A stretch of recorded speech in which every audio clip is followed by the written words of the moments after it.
Hi everybody, welcome to Live After 5. Marie here, just jumping on this evening to talk to landlords. Now, if you're a landlord or you're thinking of becoming a landlord, I suppose some people might have a preconception that, look, being a landlord or being a tenant, that there can be maybe difficulties between the two parties and so on. It doesn't need to be that way. I think the most important thing for tenants and landlords is actually to communicate to each other.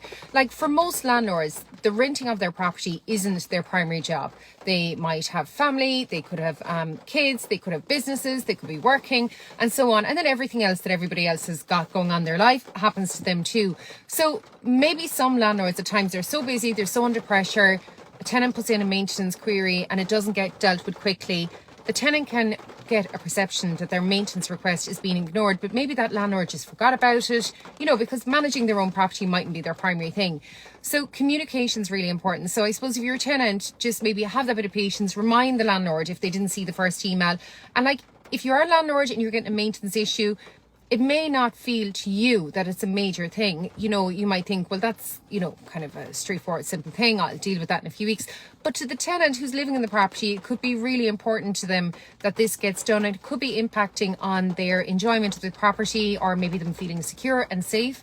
So again, communication and setting, I suppose, realistic time frames. Like, don't tell somebody, I'll get that sorted in a few days, if you're not going to get it sorted in a few days. Most contractors are flat out busy at the moment because in the office, all the contractors we use, they deal with the emergency work, and if anything is graded non-emergency, it can take several weeks to get to it. So again, manage those expectations. That's really, really important.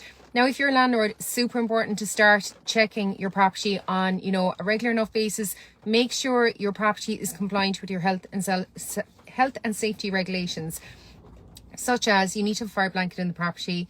You need to have window restrictors on every window that is above ground floor level. That's really important. If a young child falls out a window and you don't have a restrictor, that is going to end up being your responsibility. So that's super important. The other thing you need to do is have carbon monoxide alarms in every room where there's a gas, a boiler or appliance. That's important. And then obviously your smoke alarms. So the old smoke alarms with the little red buttons, they're not compliant for rented properties. Your smoke alarms have to be a sealed unit with a 10-year battery life, or they need to be rigged up to your mains, one or the other. And most of this equipment has to be replaced every 10 years as well. So make sure you check the dates on them, keep a log of when you put them in and so on. Now, if you are a landlord and you're looking to source a tenant for a property, or you need any information about property management services, I've popped a link up with this video. Thanks for watching, everybody, and have a great evening.